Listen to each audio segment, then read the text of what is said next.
but apparently it's like, oh no, you didn't know what sex was. Like, that's just a little too stupid. JP and Joe find Larry and Lloyd and Harry because they're driving a giant dog. Mm-hmm. That car's easy to spot. Yeah, you can see it. Joe punches some dude out. I don't know the actor's name, but he's in a bunch of things. Oh, that guy. Yeah, that guy's just like the wormy guy and everything. Yeah. And then we get revealed that Nick's the bad guy. He's talking to the henchman. I'm like, whoa, well, there Reveal, you go. Huh? Sure. At least At least they didn't wait. You know what I mean? Yeah. They this was a few scenes before, or after. They pick up Joe. As a hitchhiker. He's like, well, normally don't pick up hitchhikers, but come on in. I got a good feeling about you. I got a good feeling about you. Then they proceed to sing and make the most annoying sound in the world and really piss Joe off. Mm-hmm. And then they pick up a bunch of hitchhikers. An entire family of Mexican immigrants, I guess. Or no, not Mexican. They're Peruvian. Yeah, they're Peruvian. You can tell by the band, right? And they sing in Spanish. They sing the song, yes. Jesus.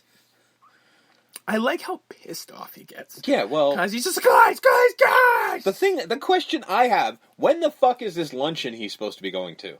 Because he's like, hey, my car broke down, I'm late for a luncheon. Yeah. He spends, like, fucking 2 days with them.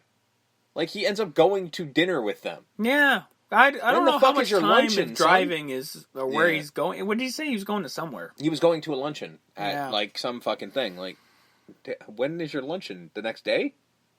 Although Joe's great. Yeah. Because he, for a bit of, at least for that car ride, kind of represents the audience more or less. Yeah. Of just, you guys are just the dumbest fucking... Mm-hmm. And it's so weird because before he gets in the car, they're not doing this stuff. No. We see them drive for a good portion before this, and they're not playing fucking punch buggies, and they're not doing any of that. And to be fair, even when fucking Lloyd does that stupid thing where he's running, he's like, if I do this really fast, it looks like I'm running with the car.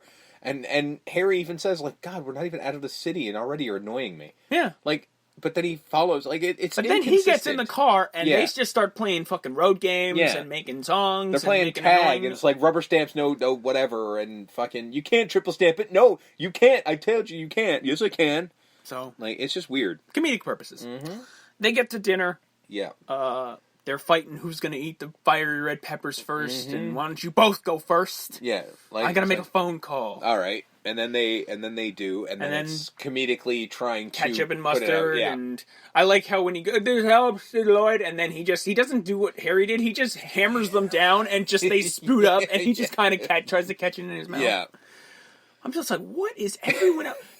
Get the hell out of here, you two! I don't know how no one is they're just okay with it. Yeah, I guess. Because when he comes back, they're just like, how you ladies doing? Mm-hmm. As he sits down and then realizes, no, they're just idiots who have no idea what's in the briefcase or who the briefcase belongs to. Well, because basically, he's just like, where are you guys going? I didn't see very much luggage. All I saw was a couple bags and that briefcase. And then they say, well, the briefcase isn't even ours.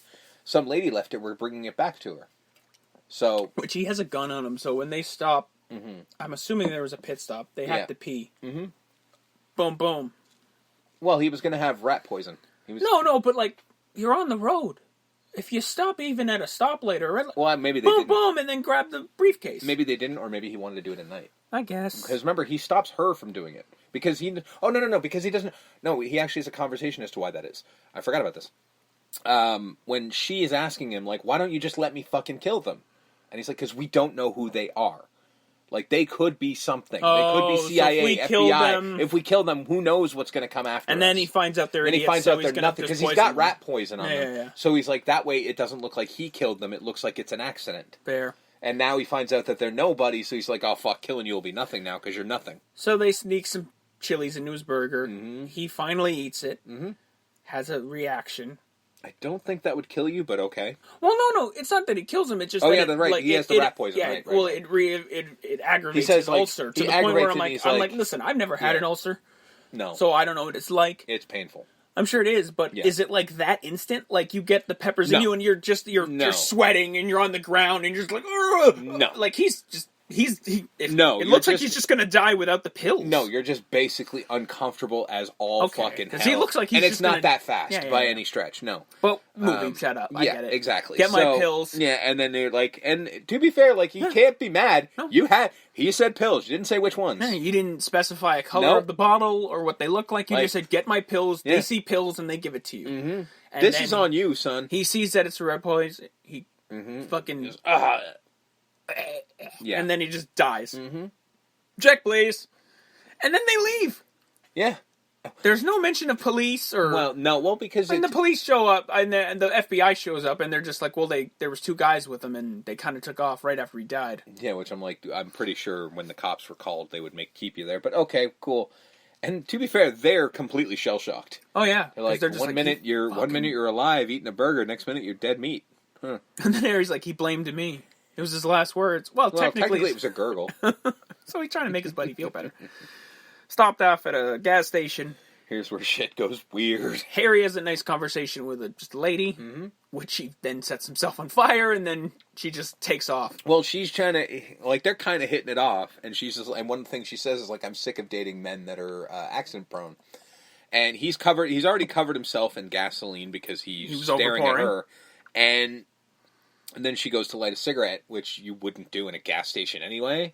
But he's like, oh, let me. With a like, match. why do you have a match? Yeah. But then he lights it and lights himself on fire, and she's like, oh, let me give you the phone number.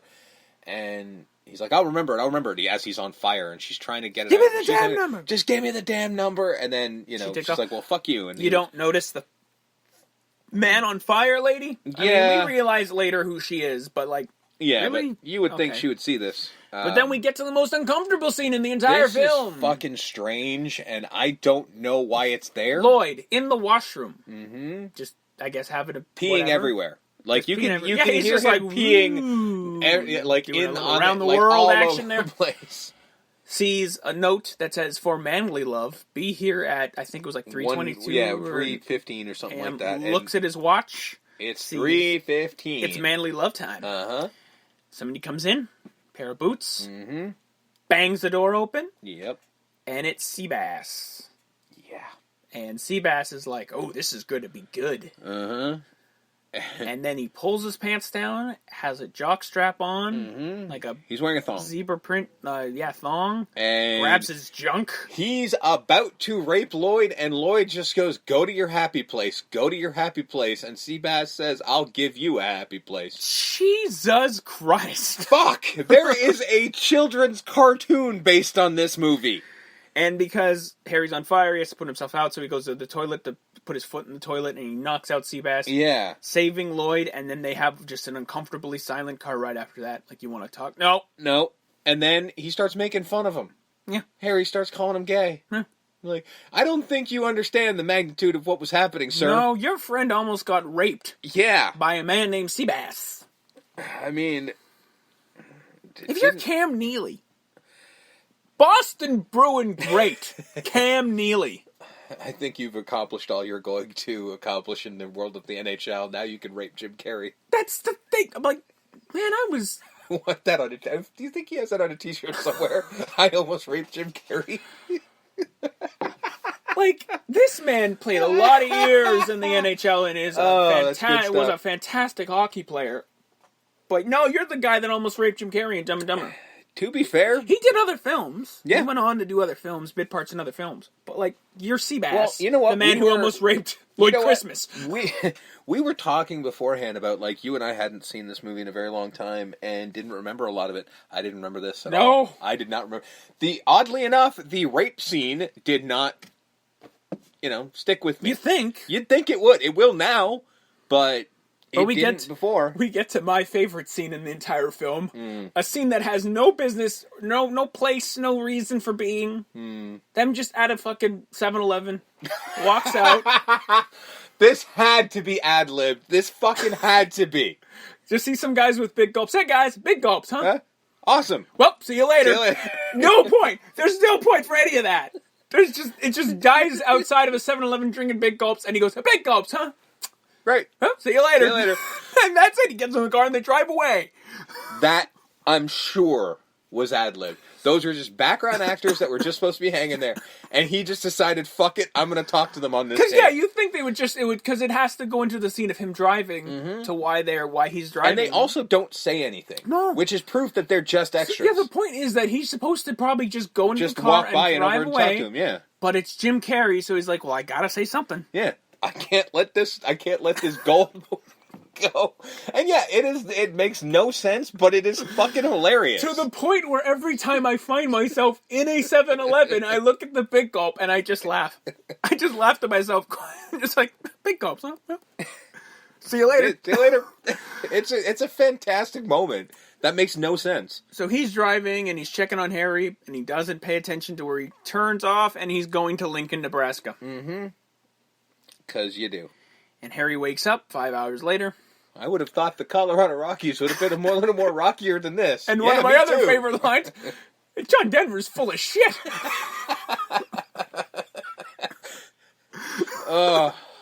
And then we get I am giving this a higher rating. We get Harry mad, just like fucking pissed, because he's like, "We drove halfway in the wrong direction, you idiot! Like, I'm gonna kill you." Not the only time he says that too.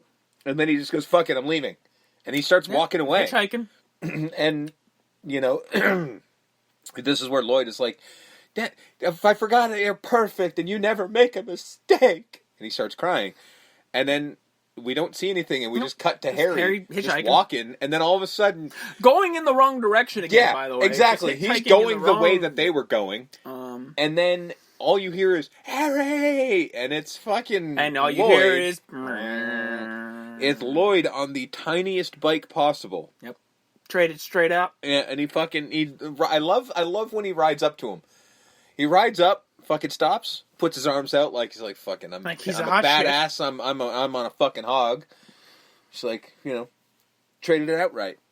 The van for this. Get 60 miles to the gallon on this hog. He's like, so, just going to Aspen if you still want to go. Just when I thought you couldn't get any dumber, you do something like this. And totally redeem yourself. Which is another thing I say. And I am also giving this a higher rating. And then they go to high five and miss. Oh, of course. And then, he hops on the back and of the bike. They drive to Aspen. And it's are completely frozen because it's Aspen, Colorado. And they're on a motorbike. And while watching this, the only joke my mom laughed at, which was when they get off the bike. No, right before they get off the bike, is that they're driving and it's just like, and their boogers are like frozen. Yeah, but it's them going, and they both stop at the same time. And then and he's just like, "I gotta pee," and he's like, "We can't stop, man, just go." Yep. And he does, and he goes, "It's warm, kind of nice." Yeah. And then they stop, and then Harry is stuck to Lloyd. Yep. Probably from the pee. Oh, yep, probably. And then they're obviously got no money. They can't find her. It's her last name's Samsonite. Well, he starts saying, he's like, Swanson? No, that's not it. Check on the briefcase. Oh, yeah, Samsonite. I was way off. There's no Samsonite in here. Yeah. And then they give up. Yep. And they're just like, we have no money, no food, it's cold. And then they're basically living like bums, barrel fire. Yeah, they barrel fire and they're going, and then it's just like, my hands are freezing. He's like, you know what? Maybe you should take these. Maybe you should take these gloves. My hands are getting kind of sweaty anyway. And Harry's like, you had an extra pair of gloves this whole time? I'm going to kill you, Lloyd. And he's just like literally chasing him around. And another great line, he grabs a hold of his neck. He's like, Harry, your hands are freezing. He's going to chuck the briefcase into the water. Yeah. It's like, this is cursed. I should have done this a long time ago. And it flies off screen. They're fighting. Hey, look! And then he sees that there's a fuck ton of money in the briefcase. And they figured, okay, we're going to spend some of it to get some, some lodging, some food. Everything like that. But we'll keep track of everything with meticulous. And we'll be meticulous, down to the next penny. Okay, someone that dumb should know what the word meticulous is. Well, the smarter one knew it. No, because it's Lloyd saying. Did Lloyd say meticulous? Oh, then I got nothing. You know what I mean? He heard it on TV somewhere. I guess. And what did they go and do? They've got the penthouse suite at a luxury hotel, and where Prince Charles and Lady Diana will stay with us next week. Yes. And Lloyd immediately goes and jumps on the bed like a child. Because that's what you do. They get a Lambo. Like you do. They have the greatest